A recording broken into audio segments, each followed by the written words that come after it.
Good evening, everyone. My name is Will Brown. How many of you have been faced with the reality of caring for a parent, grandparent, in-law, or loved one who is suffering from Alzheimer's disease? I have. How many of you have had to sacrifice your time, effort, personal goals in life to assist a loved one that's suffering from dementia? I have. And how many of you have aspired to provide that loved one with the best care possible, but face financial barriers or lack trust in the long-term care facilities that we have in society today? I know I have. I am here tonight to share my story with you and to enlighten you on the effects and the challenges that caretakers are faced with when providing care for loved ones with Alzheimer's. I'll start tonight and briefly give you an overview of Alzheimer's, the prevalence of Alzheimer's disease, and who's affected by it. And not only the individuals that suffer from this disease, but the ones that are affected as caretakers, the emotional and the financial effect that this has on the family as a whole.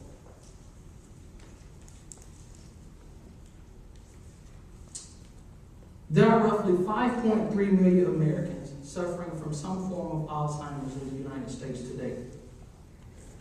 Alzheimer's is described as the loss or the decline in memory or other cognitive abilities. Alzheimer's is caused by various conditions that result in damage to brain cells.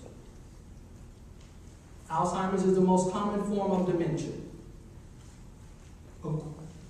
Currently, there are estimated 60 to 80% of dementia cases are Alzheimer's cases. Did you know that the 7 leading causes of death in the United States alone is from Alzheimer's disease?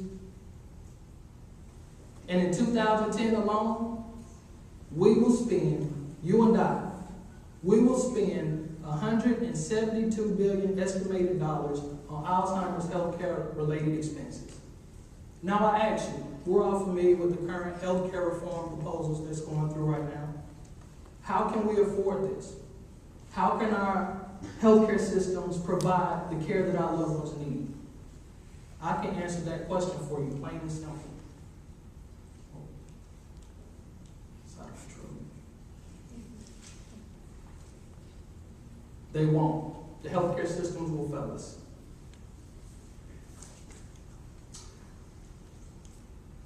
By 2039, all baby boomers will be at least 65 years old. Next year in 2011, the first set of baby boomers are set to turn 65 years old. That's less than a year away. There are nearly 11 million Americans providing unpaid care for loved ones suffering from Alzheimer's disease today.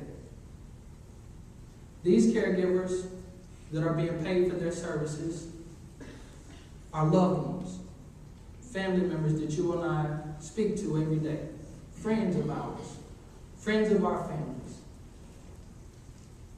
And the kind of help that is provided to these loved ones solely depends on the condition of the individual, the stage of Alzheimer's disease that they are experiencing at this time. And the type of care that is provided, onset stage of the disease, you may start out by taking your grandmother to the grocery store, taking your uncle to get his prescription filled. They may even just call you 4 or 5 times a day to ask you, hey, do you know what day it is? Hey, can you take them to the store, even if you've just dropped them off at home? Now, as the disease worsens, you'll stop fixing breakfast, helping them to remember to take their pills, and you'll begin to have to help them bathe. You have to help these individuals that you've looked up to growing up, the ones that you've loved and they have loved you back. You have to start staying with them 24 hours a day to stop them from hurting themselves or someone else, just to ensure their safety. Have you considered the effects that this will have on you, on your household? How you will be able to provide for your family, for your children? Go about your daily life continuing to go to work and care for this individual because you are not in a financial position to put them in the desired place where they'll receive great care? Or maybe that place isn't available to you. Well, I have. And the answer to this question is it won't happen. Caretakers and caregivers have a negative impact on the quality of life and the security, the financial security that they have worked hard for, put money in their 401ks, saving for a rainy day. All of this could be lost or either strenuously put on hold because of caring for a loved one. Growing up, I recall watching my mother and my father work 2 full-time jobs to provide for their 6 children and care for my grandmother who was suffering from Alzheimer's disease. There were times where they forfeited their vacations. There were times where they missed work just to make sure that my grandmother was seen about. Could you imagine having to decide between attending your child's baseball game, basketball game, piano recital, ballet lessons, to make sure that your loved one was seen and was not hurting themselves, to provide them a safe level of care where you know that they will be seen about and not neglected, as some loved ones are neglected in nursing homes today? I have experienced this firsthand. These are just some of the things that I dealt with. These are just some of the things that many of you sitting in this room tonight may be dealing with.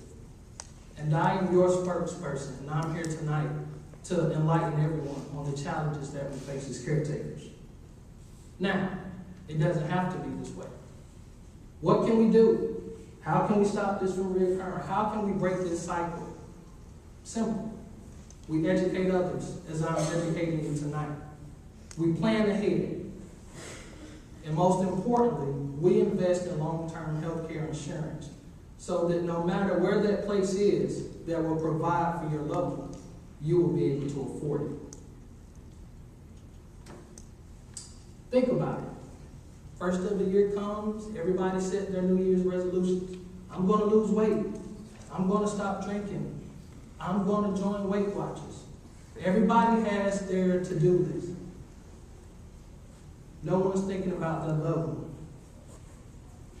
Each year, we all make goals, make plans, and go about our daily lives, rarely thinking about who will care for us if we were unable to care for ourselves.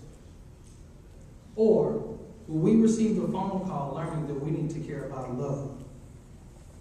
It is my hope that sharing this information with you tonight will enable you to prepare yourself ahead of time for being a caretaker of a loved one. I believe we all will be faced with this challenge at some point in time in our lives, to care for one another, to have a loved one care for us, or a friend, or a family member. When your family is faced with who will care for your loved one, your parent, your in-law, your grandparent, will you be able to stand up proudly and say, I will? When you are faced with the decision of being forced to sacrifice your goals, your dreams, your college education, that promotion that may move you across country, will you be able to answer the call? Will you be able to hold your head high and say, I will?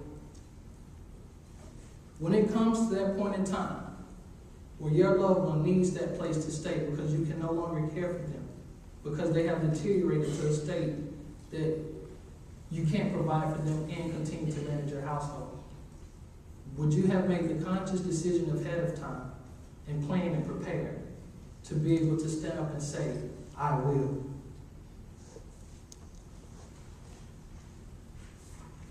This is the challenge that I bestow upon all of you tonight. to be able to answer the same questions that I asked you at the beginning of this speech and at the end of this speech, so that when you have to answer them, you can stand up and say, I will, because I know that I have. Thank you.